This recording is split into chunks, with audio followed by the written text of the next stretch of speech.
Hey guys, welcome to another episode of the Rocket Chiro Podcast, a business and marketing podcast for chiropractors.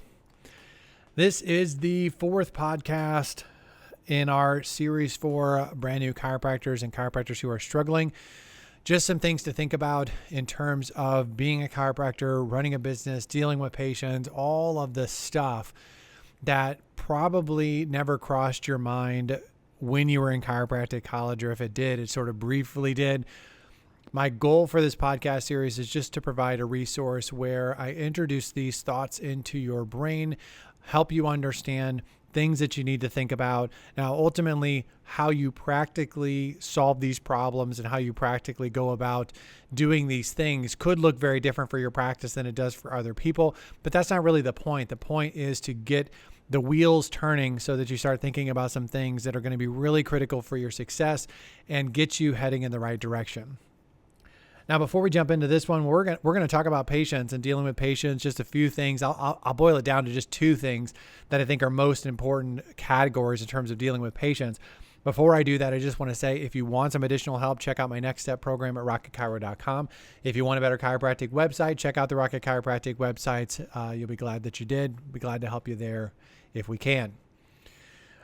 So the very first podcast in this series, we just kind of did an overview about the situation you're in as a chiropractor. Then we talked about knowing your purpose and sort of understanding who your people are and what value that you offer.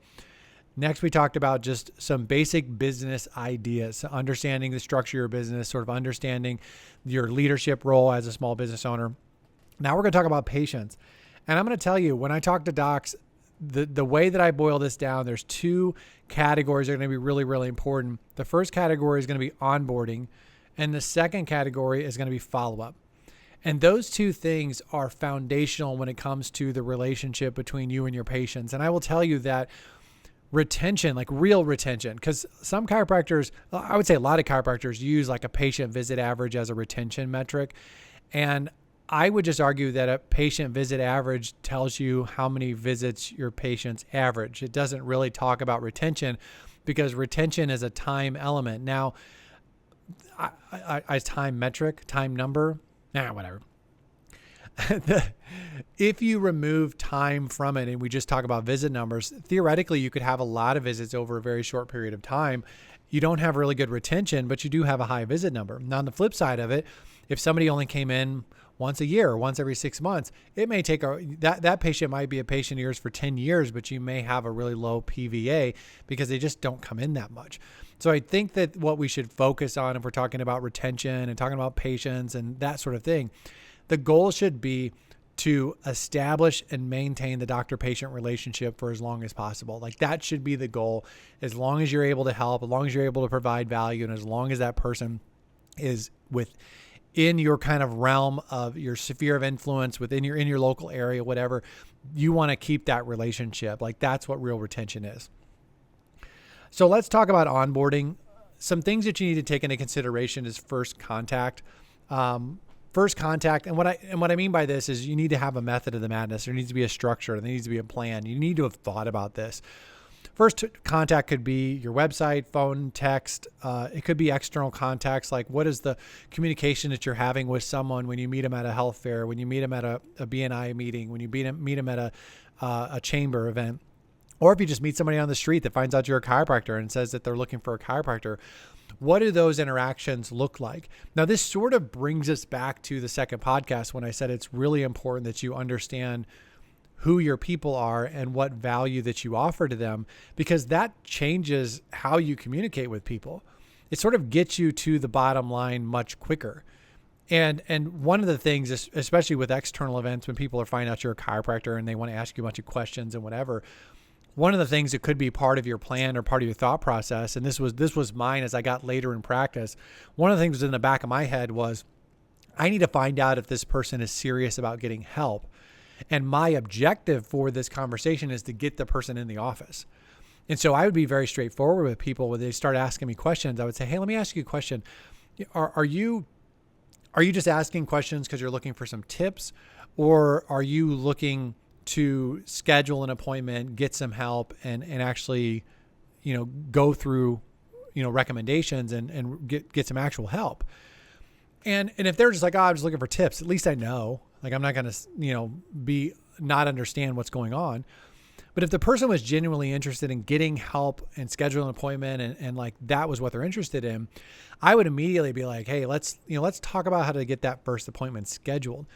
And I would even tell them that what I've learned over the years is that when I have these conversations with people outside of my office, my ability to help them is drastically reduced. When people come into my office, I'm actually really good at helping people. And so I try to get people into the office in that environment where we can really figure out what's going on and really figure out if I can help and come up with a solution. That doesn't generally happen standing here in the back of the church or standing here in the BNI meeting or whatever that happens to be. That was one of those very intentional thought processes and plans that I had with external conversations outside of the office that I developed later on in practice, because I was like, okay, I need to have a method to the madness here with these interactions.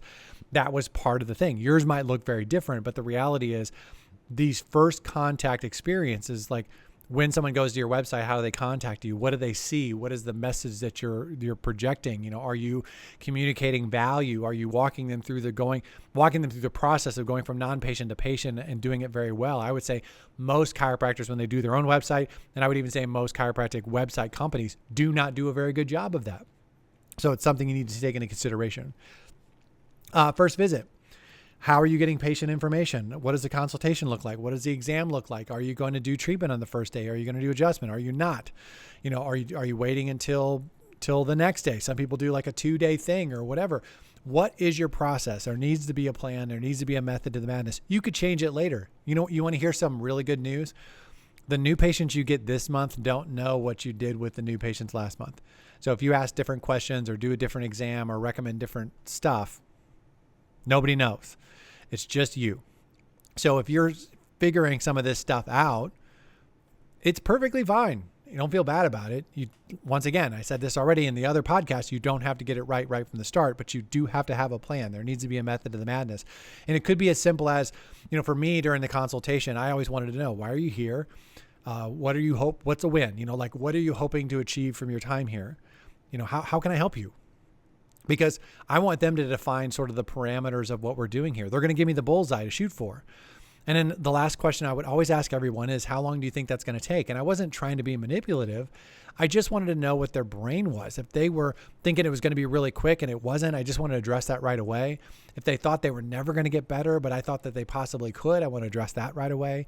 If they had an event that they were, like one of my patients was, he's like, hey, I'm going to go visit my daughter in Colorado in a couple months, and I want to go hiking with her. Well, that gave us a time frame. It gave us something to shoot at. So those were questions that I knew going into the consultation. I want to make sure that no matter what we do, there's 3 questions that I need to ask and need to get the answer to. Now, did we talk about other things? Did it get sidetracked sometimes? Sure. But part of my plan when I went in there is there's these 3 things that we're going to talk about. And maybe it's like, oh, I'm going to bring up this conversation or whatever that happens to be, because I had a method to my madness. So what are you doing with first contact? What are you doing on the first visit? Report of findings is the same way. How are you doing your report of findings? How are you doing recommendations? Are you getting agreement with this person? I do think that I'm not a huge fan of long-term recommendations. I think that it's unrealistic to unless you're just philosophically making recommendations, I think that it's unrealistic to know how much care someone's going to need 6 months from now. I don't think that's realistic. That's just me telling you my opinion. Maybe I'm wrong, but I don't think it's realistic. So some people, I would make recommendations over a couple weeks. Sometimes it's a couple months. Sometimes it's a couple days. It just depended on the person, depending on what I was comfortable with. That didn't mean that I sat down with a person and said, this is what we're going to do over the next couple of days, and that's all you're going to need. That's not what I'm telling you to do. I'm telling you that you're in that leadership role. We're going to start overlapping here when we talk about some of these things. The reason I said initially that you're in leadership role is because when you sit down with someone and make a report of findings and make recommendations, you need to understand that you're in a leadership role. You're walking them through this process of going from unwell to well. And if you're not taking that responsibility and taking charge and leading through this process, you're going to have a mess of a relationship between you and your patients. So what does your report of finding looks like? When you come up with a recommendation, you say, this is what I want to do. Are you getting agreement with the person? Now, I'm not telling you that you have to have somebody sign a contract. I think that's ridiculous. But I do think that you should at least get a head nod. And if the person has objections or there's some reason that they can't follow through with your recommendations that you're giving them, have that conversation early, not late. They shouldn't leave knowing full well that they're not going to follow your recommendations because you just didn't ask. You didn't have that conversation with them because you assumed or you just were being sloppy. So there needs to be a plan. How do you handle first contacts? And depending on how that first contact is would obviously change the answer. Your first visit, how is that supposed to go? Your report of findings, how is that supposed to go? Patient education. Are you doing patient education? I'm not a huge fan of just forcing conversations on people, but I do think that there are times where there's some baseline information that everybody should know. If there's things that would be useful for every patient to know, we did this in the form of a new patient packet where we said, hey, here's some things we want everybody to know. This was after you started care, after you got your first treatment, after we did our report of findings. The visit after that, we would sit down and say, here's some things we want you to know. I also did like an online new patient class. It wasn't mandatory. And I would tell people, here's a link to a video. It's about 20 minutes long. It gives you some additional information about your care, additional information about how our practice works. What we have found over the years that the people who pay attention to that information and apply it, they seem to do better with fewer visits than the people who don't. The people who don't, they also do fine, but they tend to not do as fine because they're not participating as much with their health and they're relying more on us. If you want to watch a video, fine. If you don't, fine. It's there for you as your benefit if you want to do it. I didn't care if they watched it or not. I prefer that they do. I shouldn't say I don't care. That's probably strong. I prefer that they watch it, but it wasn't a deal breaker that they watch it. That's how I felt about it. You may make it mandatory. I wouldn't suggest doing that. I don't think those are hills you should die on, but maybe you feel differently, and that's okay. How are you dealing with patient education? When are you doing that? That has to do with onboarding. So now the person is a patient of yours. Follow-up has to do with what do you do when the person's not coming in anymore? If the person's actively under care recommendations and they don't come in, like they're supposed to be here today, they missed that appointment, that follow-up is going to be, there should be a method to the madness. Are you going to call them? Are you going to text them? What if you don't hear from them? What happens next time your staff is in or next time you're in the office? Do you call them again or text them again? What do you do and when do you stop? The reason it's important to have this structure is because if you don't have the structure, you may just forget to reach out to somebody and you may lose a patient just because you're being sloppy. The flip side of it is if you don't have a structure, you may be constantly texting and calling someone and harassing them. And that person may have left your practice because they feel better. They think you're great. They're out singing your praises to the whole community. You're the most amazing chiropractor ever. And they love you. And then you called them 75 times or text them 75 times. And now they're just annoyed with you and they're never coming back. So it's important to have that short-term follow-up. What do you do when someone misses an appointment and when do you stop? Like, what's the plan? On the flip side of that, maybe not the flip side, but in addition to that, there should be a plan for long-term follow-up.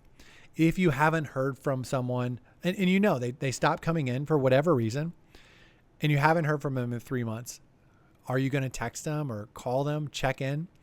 Maybe it's 6 months. Maybe you're going to check in at that point, or you're going to email them, or you're going to call them. There's a lot of different ways to reach out to patients. Maybe some people do like a print newsletter where they'll send them something in the mail and with a little thing in it that says, hey, we haven't seen you in a while. We'd love to have you come in. There's lots of ways of doing it, but there needs to be a plan. There needs to be a method of the madness. In the same way that short-term follow-up, long-term follow-up, what's the plan? When do you do what you do? And when do you stop? There does come a point where, you know what? We haven't seen Mary in 2 years. We're not going to text her or call her anymore. And I'm not telling you to pressure people into coming in, but it's okay to check in on people. We would even tell people that we were going to check in on them. If they said, if we discontinued somebody from care, or somebody said that they're not going to come in anymore, we would just say, hey, that's great. Hope you're doing well. If we haven't heard from you in 6 months, we'll probably check in with you, just see how you're doing. And that's what my staff would do. They would call and they would just be like, hey, hope you're doing well. Haven't seen you in a while. If there's anything we could do for you, here's how you schedule your appointment. Love to see you. Well, all we're trying to do is the people that need to come in, that have just been dragging their feet about coming in, we're just trying to give them a little push, get them in. If somebody's feeling perfectly fine, I don't expect them to come in. I just don't. I'm not trying to convince them or rope-a-dope them into doing it. We're just checking in. Now, you may do it differently, but that was our philosophy, and that's what we did. How much you reach out to people, when you do it, when you don't do it, when you stop, that's all things that you have to take into consideration. But when it comes down to patient management, people management, this is one of the most difficult things about chiropractic practice is you're dealing with people and you're dealing with personalities. I think two very, very foundational things are this. How do you onboard people? Good patients do not just fall out of the sky. Good patients are trained. They're walked through a specific process and they're given the opportunity to be a good patient. So how are you onboarding your patients? And then secondly, how are you following up with your patients? If you do these things well, you're well on your way to having really good long-term, assuming you're giving good care, which I'm going to assume that you are great at the care part of it. If you're doing these other things well, you're going to have really great long-term relationships with your patients. All right, guys, that's it. I'm going to go ahead and wrap up this episode. Like I said, I hope you listened to the past podcast that we did, the earlier podcast we did for this series and the future ones. We're kind of right in the middle of it here. We got more great information coming. Check that out. Once again, if you want help, go to Rocket Chiro. You can find out more information about Next Step or the Rocket Chiropractic websites. I'll help you however I can. I'll talk to you in the next episode. See you.